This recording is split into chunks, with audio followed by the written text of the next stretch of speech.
Hi, I'm Mark Jardine, Managing Editor of SailWorld.com and YachtsandYachting.com. And today I'm talking again with Andy Rice of Sailjuice. Andy, really good to see you today.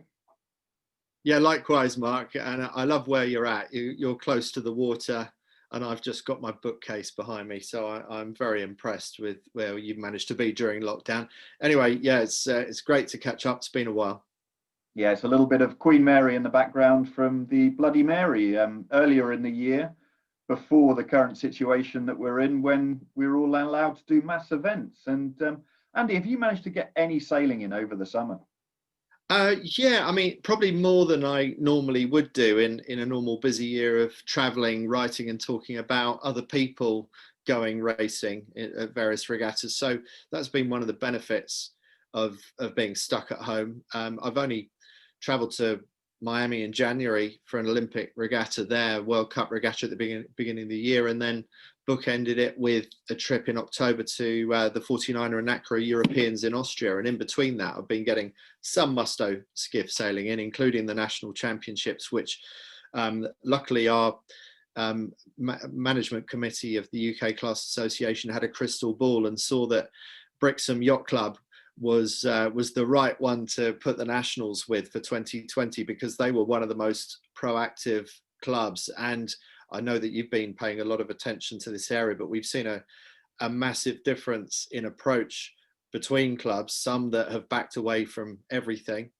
and others that have stepped into the vacuum and taken on other events on behalf of those classes that no longer had regattas. So hats off to them in particular. But yeah, Brixham Yacht Club did a fantastic job, and you know, the fear of missing out, the old FOMO factor, meant that the maximum entry of 52 because of COVID restrictions meant that we maxed out our 52 boat entry within a couple of hours of going live online. And I know that Pete Barton, running the RS Aero class, had a very similar experience with their 100 boat limit, or whatever it was for the RS Aeros at Eastbourne. So as soon as you put limits on things, suddenly you get queues lining up to want to do that event in a way that you don't normally get in a normal situation. It certainly was a year where, when the events happened, they were massively oversubscribed. But as you say, it was a good bit of sailing you managed to get in anyway. It was a curtailed year, but a lot of people still have got out on the water, and you've managed to do it yourself. Yeah, it's been, I think people have adapted very well. I think if you think back to the first lockdown that we had in the UK in late March, early April, I think there was a feeling like, is just the bottom going to fall out of the sailing world altogether? In some ways it did for a short while, but what we have absolutely seen, and I know you will have seen it with the numbers that you're pulling through your websites, the appetite remains undimmed. And maybe it's even gone up. It's coming back to the FOMO factor. Maybe it's made people appreciate what maybe they should be doing more often. They should be making the time to go sailing more often. And suddenly, when these things are taken away from you, you really start to appreciate them more. And it's great to see that enthusiasm and passion for our sport never wanes, despite what's going on in the world. And you talked about lockdown one. Here we are in lockdown two, and this weekend was supposed to be the Draycote Dash, and it's 10 years since the first dash. Are you doing anything? That would be the opening of the Seldén Sailjuice Winter Series. Are you doing anything in lieu of that event? Yes, we are. I was hoping to be crewing in a fireball this weekend, as I did for the previous dash when I was sailing with my old 470 helm Steve Irish, who lives around the corner from Draycote Water. It was going to be another maximum entry event, because again, we're seeing massive amounts of FOMO in the sign-ups we're getting for the series. So more than ever, Simon Lovesey, my co-organizer, and myself, we are faced with the task of who do we actually give the golden tickets to Willy Wonka's chocolate factory to, because they're so limited now for the number of people that actually want to do it. So that's a whole new problem. It's sort of a nice problem to have, but it's a difficult one to address. So anyway, all that aside, we are so lucky that Seldén are continuing to back the series despite all the doubts about how many events are actually going to be fitted in. They recognise the value that we're trying to bring to the dinghy market in the UK, and good on them for continuing to support us. And we've got a new sponsor with Craft Insure as well, which is great to have. So we've got to give value to our sponsors, and we also want to keep on maintaining the chat and the excitement around the series now that it's been going for more than a decade. So we're having a Not the Dash Facebook Live tomorrow. It'll happen just after the England v Ireland rugby match. Wouldn't dare try and go up against that. Yeah, we're going to have a few guests on. Colin Murray, who with his son Ollie Murray won the dash last year in their Norfolk punt. Actually, Colin is looking for a crew for the Grafham Grand Prix at the end of the year, and he's asked me to do that. So I'm hoping the Grand Prix goes ahead and I get my first go in a Norfolk punt. Anyway, he's coming on for the call, and also John Holt of Greg City Academy, who's made such a massive impact in getting inner city kids into sailing over the last 5 or 6 years of the Scaramouche Trust. And that's primarily, as far as I know, been a bigger boat venture for them, or a sort of an Etchells upwards kind of venture. But they had some 420s entered in the Fernhurst Books Draycote Dash as well. So it'll be interesting to get John's perspective as to why he identified the Winter Series as something to get his kids into. And you know, it's being thrown in at the deep end. You know, these are hectic events, and I don't know how much big fleet racing these kids have done in the 420, but I think it's going to be quite an eye-opener for them as and when they get to one of the Sailjuice events that is happening. Well, fingers crossed the next set of events actually do happen, because I know that events like the Bloody Mary are already called off. And what's happening in lieu of those? Well, again, we will probably do a webinar over that weekend, but also Simon Lovesey during the summer brought his Sail Racer GPS technology into play. He had these remotely sort of remote racing going on, very much along the lines of Bart's Bash. Bart's Bash was probably the first to have people combined, all competing in one competition at different venues around the world. This has been long something that I've actually wanted to make happen, and I'm really pleased to see that Simon is finding a way of doing it. So if you want to take part, you sign up, and for 20 quid Simon will mail out a GPS tracker to you with a stamped addressed envelope. So you use it for the weekend, you do your race, and then you send that tracker back to Simon afterwards. So I mean, I think that's an incredible service for 20 quid. And then wherever these events are happening, wherever they are at clubs all around the country, you do your normal Sunday morning race, and using Simon's dynamic handicapping system, he can sort of mash together what a laser was doing in a Force 5 compared with a Fireball in a Force 2 at the other end of the country. And yeah, okay, you might have to take the whole thing with a large pinch of salt as to who the worthy winner was, but isn't this better than just doing nothing at all?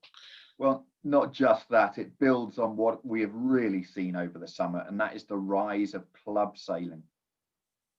Absolutely. And I haven't spoken to Ian Walker about it lately. I don't know if you have, but Director of Racing at the RYA, I know that Ian, from the outside of the RYA, before he took on that job, was very keen to bring up club racing again. And some of the changes that he's brought into or his team has brought into the revision of youth racing and youth squads, as far as I can see, is to try and make sure that those two activities, club racing and youth squad training, are more complementary rather than in tension with each other. And so I hope that there's still some joined up thinking going on at the RYA in that respect, and that what they do will contribute to the rise of club racing this year, because I think there is a way making everything work hand in glove. And I think that's what Ian Walker's been working really hard on. Absolutely. I know we've both had long discussions with Ian on this, and I'm a huge supporter of what he's doing and the aims of it. So hoping, yes, that we can really encourage more youth sailors to carry on at their own club and yet still have the high quality racing that we have seen at the elite level, just making sure that people who maybe not be going right up to the Olympic level, they can also get supported and become sailors for life. Now, the next thing I'd like to move on to is an event that is happening at the moment and is grabbing everybody's interest, and that is the Vendée Globe. And what a race we are seeing, Andy. Yeah, an amazing race, and I wonder how much the viewership of the Vendée Globe has gone up compared with previous editions, because of, I mean, it hasn't got a lot of competition in the sporting world right now. You know, everything's down. So these kind of events that are still going on must be doing very well in terms of viewership, and the number of participants in the virtual regatta as well. It's just phenomenal. But yes, it's we were seeing Alex Thompson repeat his feat of crossing the equator in first place, as he did 4 years ago, not quite breaking his record from a few years ago, but he won't care about that, because all he cares about is making sure he gets across that finish line in first place. And I think watching people on Facebook a couple of days ago, they were sort of already talking like it was game over. But I understand from you've just had a look at the numbers that it's not looking quite so cozy for him today. Well, at the moment, he holds a 15 nautical mile lead over Linked Out, which, yeah, it's a tiny, tiny margin when you're looking at a race which he's still got 20,000 nautical miles to go. So, yeah, it's a slim lead, but he is in the lead overall.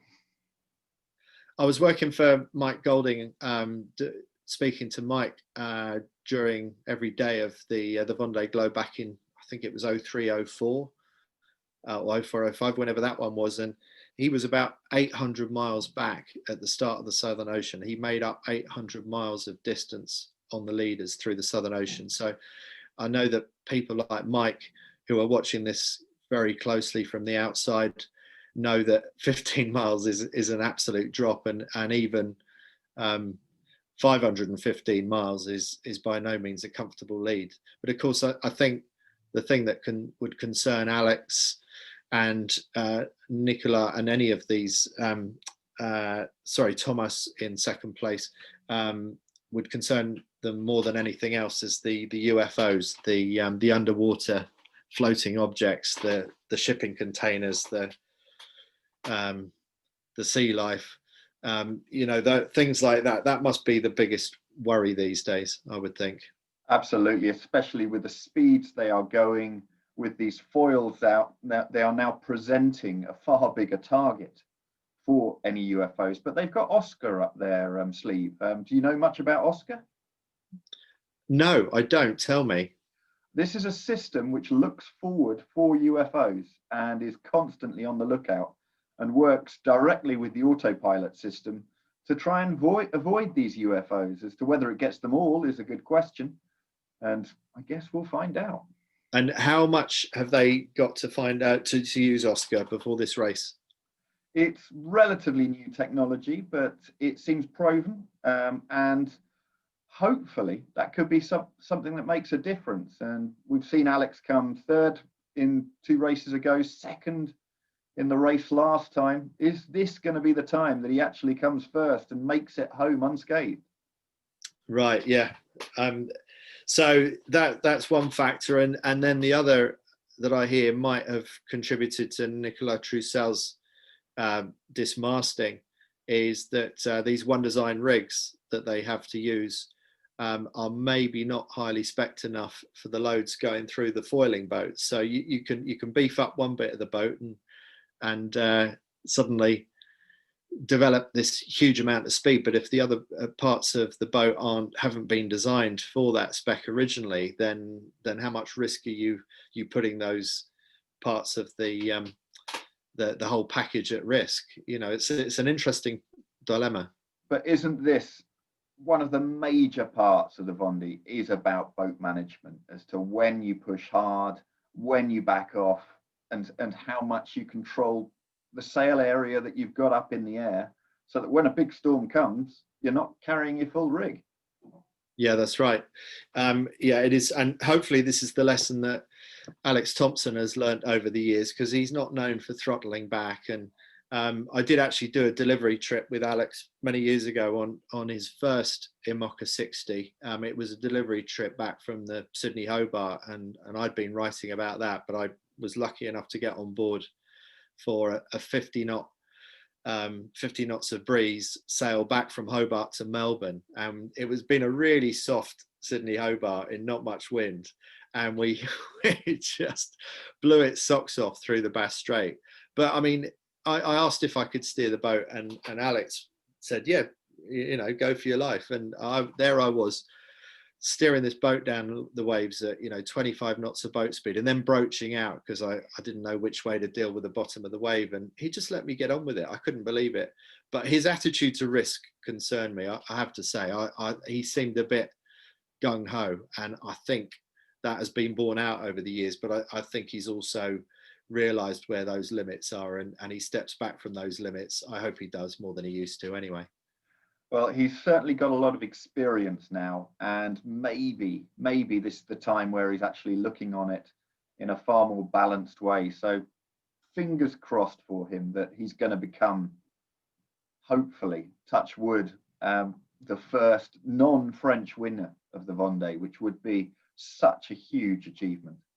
Yeah, I mean, he's done so much right in this campaign, he just has to hope that Lady Luck is with him. I think that's the most important factor maybe at this stage for him, because in terms of his preparation, I think it's been excellent. Absolutely. And now on to the next major event that things are really beginning to build up for. We are seeing the America's Cup. All 4 teams are now out in Auckland, and all 4 teams, as of yesterday, have launched their second boat, with Emirates Team New Zealand, the last to launch their latest AC75. And it's quite a radical boat, Andy.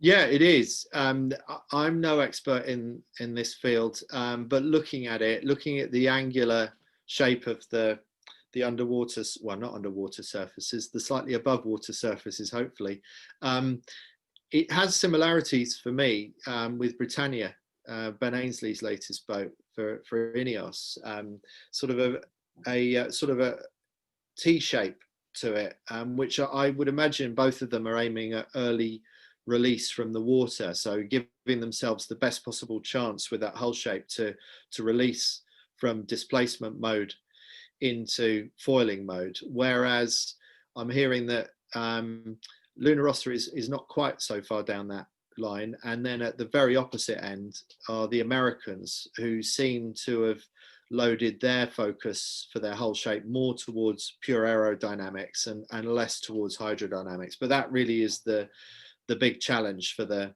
designers this time, is how many eggs do you put in that hydrodynamic basket and how many eggs in aerodynamics. And it looks to me like primarily the Kiwis and the Brits have gone for the hydrodynamic end of things. We saw in the last America's Cup, while it was in catamarans, that during the Cup cycle itself, the boats, more and more, they were doing 100% of the time up in the air. So is the hydrodynamic option actually going to be something that becomes less and less meaningful as the event goes on? Well, I don't know enough about wind speeds and likely conditions in the Hauraki Gulf for the time of year that they're going to be racing and the time of day. I do know someone who knows an awful lot about that in Auckland, and I'll mention him in a moment. But on that point, I think so much of this will be condition driven. And so I would be, having seen the unveiling yesterday, and knowing that the Kiwis, as the defenders, have control over so much of the event, they will have designed their boat to hit what they believe to be the sweet spot of conditions that they're going to encounter in March and the Hauraki Gulf. So on that basis, and on my very inexpert observations of hull shapes, I'd be feeling pretty good as the Brits right now and thinking, yeah, we're not too far off that shape ourselves. So, you know, that's one thing I would say. But obviously, do the hull shapes, they're the most visible part of this package. Do they really matter that much compared with the foils? And I don't really know what I'm looking at with the foils, other than you want a big set to take off early, but you want a small set for top end race speed when you're going in a straight line. So the whole thing is a trade-off between light winds and strong winds, and maneuvering safety. And when I say safety, I mean, can you safely stay on the foils through a tack or a jibe? There are all those interesting trade-offs in foil size and shape, and also in hull shape that we've just talked about. I had a brief chat with Richard Gladwell, Sail World's New Zealand editor, this morning, and just talking about the different designs. He says you cannot tell any difference in speed between the boats out on the water at the moment. So it is going to be, I think, how quickly they can get up on the foils, and then who's got the right shape for those foils, and also can keep it up foiling for as much of the time as possible. So it's going to be fascinating when we actually see these boats race and see who's got it right and who's got it wrong. And we're all going to be so knowing after the fact, aren't we? Just like we all knew as soon as we saw it that cyclor approach to putting the power through the pedestals last time that the Kiwis took, having cyclists rather than traditional grinders, that was so obviously the way to go. But of course, we never know any of this stuff until we actually see it played out. So this is one of the most fun times in the America's Cup, when we're all being armchair experts, all guessing at what's going to happen next. But coming back to what I said about Brixham Yacht Club earlier, and what great foresight the Musto skiff class had showed in going to Brixham, isn't it amazing and fantastic that the America's Cup is taking place in New Zealand? Because it's a pain in the ass to get there, and you've got to do your quarantine self-funded for about $3,000 or so in a hotel where there's a guard outside, and you're not allowed to get out of that room for 2 weeks. But once you're in, you are in a COVID-free paradise. And you know, we're so fortunate that the America's Cup is going to be happening in New Zealand, because as things stand, they are case-free. And we've got a great opportunity for this event to go ahead. Whereas if it had been somewhere in Europe, we probably wouldn't be seeing an America's Cup. Absolutely, two great events which can actually happen in a COVID environment. Out in New Zealand, of course, yes, COVID-free. Once you've got through that quarantine section, you are then, as you say, in this COVID-free paradise. But also having the Vendée going, where everybody is the ultimate form of self-isolation. We have got sailing two superb events in front of people, and we have to make the absolute best of this just to show exactly where sailing is and just how good it can be. Yeah, well, I mean, with Alex Thompson in the UK in particular, but beyond that as well, with the whole might of Hugo Boss behind him, that makes sailing look extremely cool. And Alex presents himself so well, and he engages so well with the public, and so many of the French sailors do that incredibly well as well. And then I've been really disappointed since Bermuda how little the teams have communicated out the America's Cup, but we're seeing it come together now, and finally the teams are putting out, they're having to show their colours. There's no more training behind closed doors now. It's all out there to be seen on the Hauraki Gulf, and your man on the water, Richard Gladwell, will be capturing it all day by day like nobody else does or can. And so Richard and others out there will be capturing every moment from now on. So the America's Cup, from being quite a closed door operation since Bermuda 2017, is really starting to blossom now, and it's looking fantastic. I have to say, with Sail World, having Richard already out in Auckland rather than having to put someone through quarantine to get them out to cover the event makes a huge difference, because otherwise it just simply wouldn't be viable. So very, very happy to have him on the water, and he's absolutely obsessed with the America's Cup. So we're getting to see every single move the teams are making.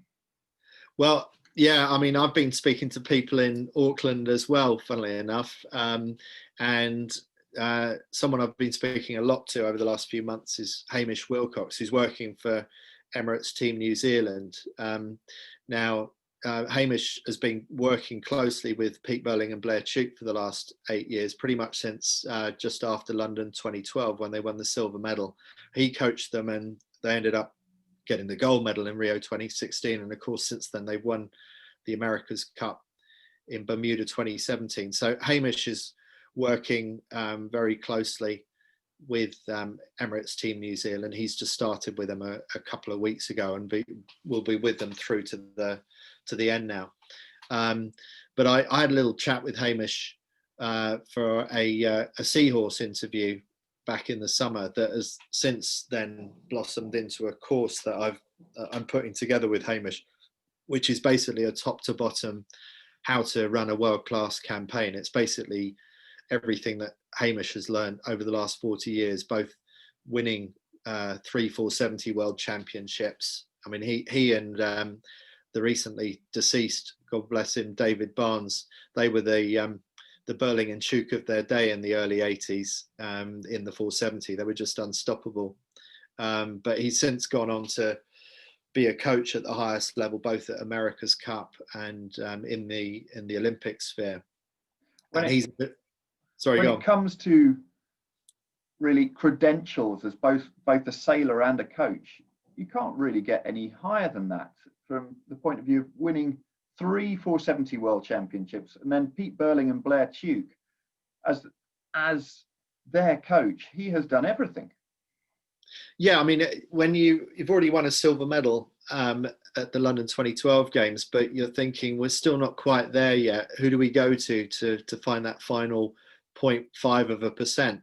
Well, they went to Hamish for decision-making skills. They felt their decision-making skills on the race course weren't quite as good as they could be. And so it's been fascinating for me as a former Olympic campaigner to be able to speak to one of my childhood heroes. He was, whenever he wrote stuff in Yachts and Yachting, for me, it would be cut out and keep.